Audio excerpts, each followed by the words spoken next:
again to Global Conversations. This is round 3, the view from 30,000 feet. I am delighted to introduce my friend and colleague from the Joffrey days, Lynette Edwards, who is now the CEO, I guess, of Cultivating Better Tomorrows. Erica, welcome. Thank you so much for having me here, Liza. So tell the world a little bit about your background. And you worked for the Joffrey for a number of years. Tell us about your dance background and then what you were doing from the Joffrey when you transitioned from your dancing days. Sure. Long story short, I joined the Joffrey Ballet in 2000 as an Arpino apprentice, which was a new program at the time. And I became a full-time company member the next year. I danced until December 28th of 2014. When I hung up my pointe shoes and became the director of community engagement. And in that work, I was in charge of our arts education programs, both in the community and Chicago public schools. So it was a tough job because I was in charge of the artistic merit of the department as well as the administrative merit of the department. It sounds like a job for about 3 people. How many schools were you all in? Was the Joffrey in at the height of the program? I can't recall the exact number because when we did the Nutcracker, we would invite about 50 schools to each show, in addition to the programs that we had actually going into the schools. So it was definitely more than 30 each year. And unlike other programs that do arts education in schools, especially through dance, we did full year programs. So we weren't just there for a few weeks, we were there the entire school year. Which makes a huge difference. And Chicago is not a small city physically either. So I'm sure getting to and from the schools was in and of itself, quite a commitment. Yes, that was the hardest part of my job, I would say. We were far north, so we would be almost in Evanston, and then we'd be far south. So our furthest southern school was 126th Street. Wow. And then we'd be far out west, almost in Oak Park or Forest Park. And so driving to all parts of that would be a challenge. Before we move on to your founding your new business, tell me a little bit about what you felt were the best parts of your job, things that you could see that could be done better, where you felt that the program really did have an impact. Yeah, some of the best parts of that job were, one, my team. I had the best team ever. And that just brought me so much joy because everyone was passionate about the work. But everyone also had their highs and lows, like, oh my gosh, this week's so challenging. But we'd all work together to bring everybody up. And I think everyone in my team was also committed to some anti-racist work. And so therefore we made sure that the priority in our programs was making sure that everyone was included and everyone felt like they belonged. Of course, another great part of doing my job was working with all the students, the youth of Chicago, the little ones to the college age students. They taught me so much, especially what was trending as far as music and dance moves. I was like, I don't even know what that's called. So that was always fun, but also just being able to be there for them, having meetings, becoming mentors for students, doing a lot of behind the scenes work that doesn't happen inside the studio, both with students and with their parents was also a pleasure to be there as a support system for so many kids. Which is much easier to do or much more possible when you're actually there for full school year and not just zipping in for a day or two and then zipping back out again. Exactly. So let's talk about your transition to Cultivating Better Tomorrows. I think I know exactly what you do because I remember being there at the start of your new business, but talk a little bit about that and what you and your team do. I began Cultivating Better Tomorrows in March with my partners Maura Villanueva and Kenny Borchard. And Cultivating Better Tomorrows came to pass. The idea of it actually came to pass years ago. I would tell Maura, my former colleague who danced at the Joffrey Ballet, about the trainings that I had developed and facilitated for arts educators in the city of Chicago. And when he learned about all this work I was doing, he was like, these trainings need to be done for other people. He said, I am working hard to make sure that my students don't succumb to the same negative environment that I experience in many dance studios. And so I was like, you're right.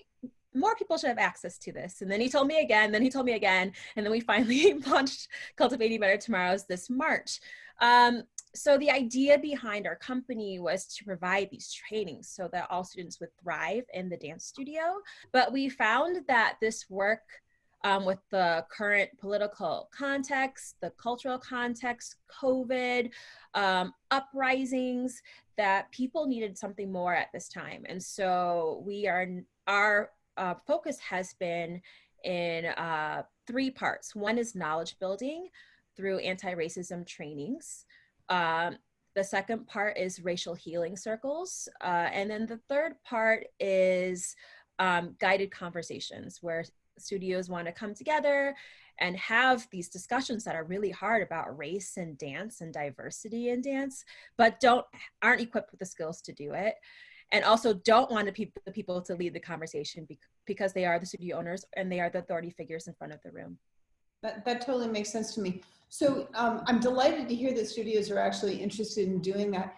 Can you just give us a couple of examples, and I'm sure you've got a million of them, sort of unconscious racism or practices that students, Black and brown students, run into when they walk into a studio that teaches ballet, that is primarily, as most of them are, I would assume, white?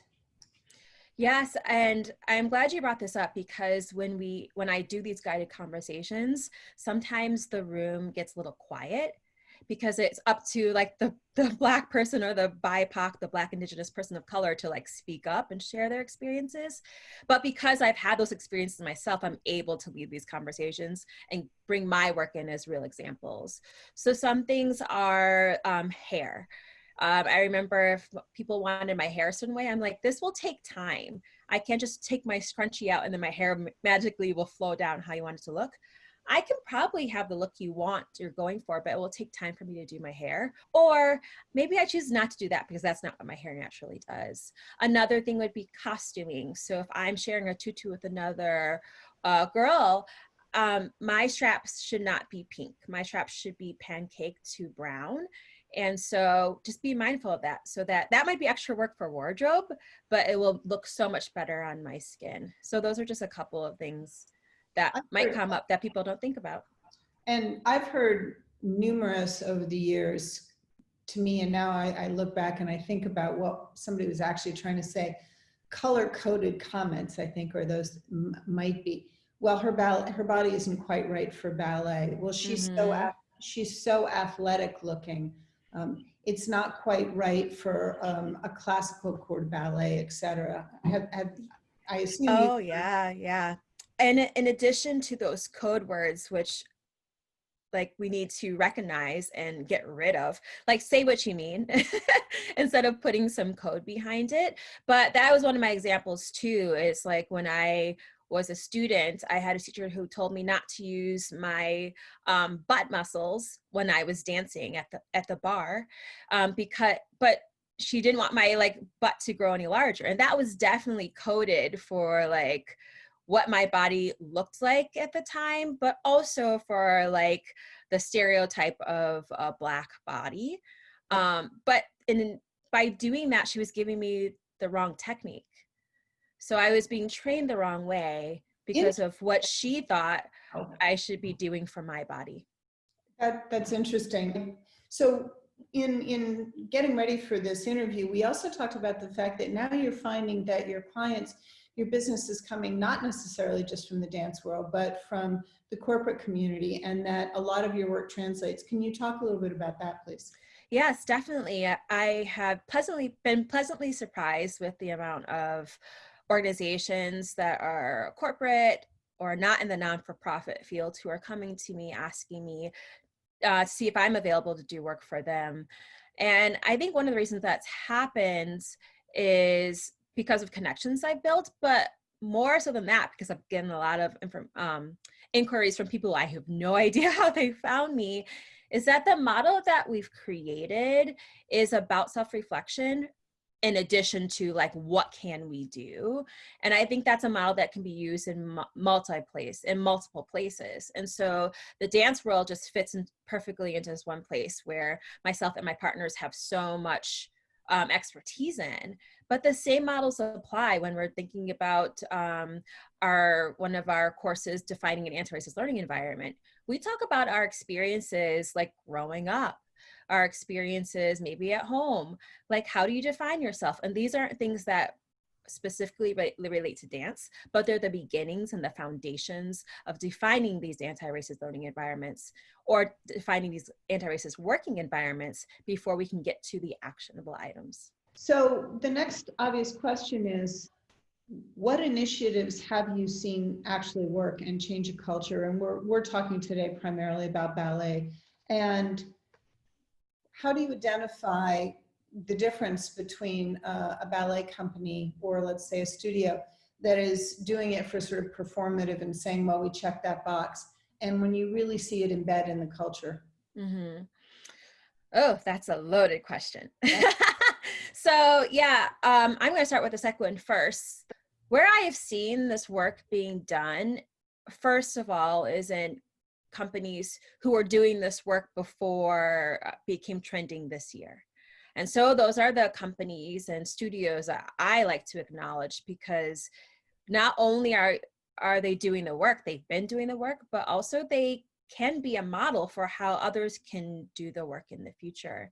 Many of times that work, though, is in place because of relationships formed with the communities that they want to bring in. So if you don't have any relationships with communities that you want to be a part of your studio, I'm not sure why you expect for them to come and join you. What is the appeal for them? Even if you have the best training, are they even near you? Do they want to be there? Do they want to be the only one just like them in their space? And I'm saying only one, not in coded language, but that applies to more than just your race. It could also apply to your accessibility needs or how you identify your gender. And people want to feel welcome in these spaces. So like, what relations are you forming? And what have you done proactively to let people into your space? So many places come across someone who's different than their typical dancer, and they're like, oh my gosh, what should we do to make sure they feel welcome? You should have done that work already. Let's figure out what people need before they ever step foot into your studio or into your space, so that you are welcome, you're ready to welcome them in easily. It's so funny you're saying this, because it's exactly what Professor Zanny Voss at SMU Data Arts was talking about, is, actually getting involved in the community and welcoming in a new group of audiences. Because, and I'd be interested to hear your thinking on this, we at DDP believed that the model was not so great to begin with. And then COVID didn't break it. It simply brought up the reality of the very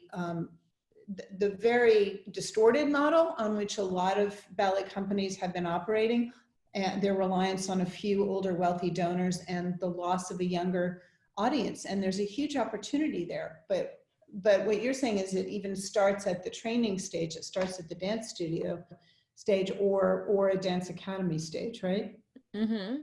Yes, exactly. I think so many, well, if you look at media, even if you look at like movies about kids in the ballet studio, like sometimes it's really cute where they're jumping around and they're having the best time. And then other times it's really dramatic, showing people being like literally abused at the dance studio and having to be the skinniest versions of themselves, which are unhealthy for people. And like all these negative things are attached to this beautiful art form. And unfortunately, these are the traditional parts of the art form that we see as tradition. And so at Cultivating Better Tomorrows, we are trying to end that cycle of trauma as tradition in the studio. Because if you know in your dance studio and you're taught a certain way and you're brought up a certain way in your dance studio, if you do go onto the professional space, you'll have more of an idea of what is right and what's wrong. If you continue that tradition in your ballet studio of just like not being valued as an individual, and then you go into a company and the same thing happens, you're like, oh, this is just the normal ballet or dance bubble that I live in. And unfortunately, I'm going to be treated this way to be in these places when that should not be how it is at all. Yep, and I agree with you. And I came from the generation where you just didn't question it all. Interestingly, I've been talking to a couple of women I really admire. Ava Stone, who teaches choreography out in Seattle and is teaching young women ages 14 to 16, now pre-professional. And then listening to Christine Cox from Ballet X last night, their virtual season opener. I think, and tell me what you think, that what is required to create a good professional dancer nowadays is very different. I hear over and over again, we heard it from our choreographers in round one, that what they most look forward to and anticipate is a collaboration with their dancers who must have sort of an intelligence and a voice and a point of view about what's going on. It's not just that a choreographer is now coming in, and maybe there's a few who still operate this way and pick out what body types look right, but rather it's a much more organic process that requires, I think, a different type of training. And I'd be interested in what you think about that. I think that is really insightful to hear from those choreographers, because they're coming in doing new works. And so they're breaking that traditional mold that I was just talking about, where a repetitor comes in, these are the steps, this is how you do them, you're on this count, you're doing this pose, on this count, you're on this spacing.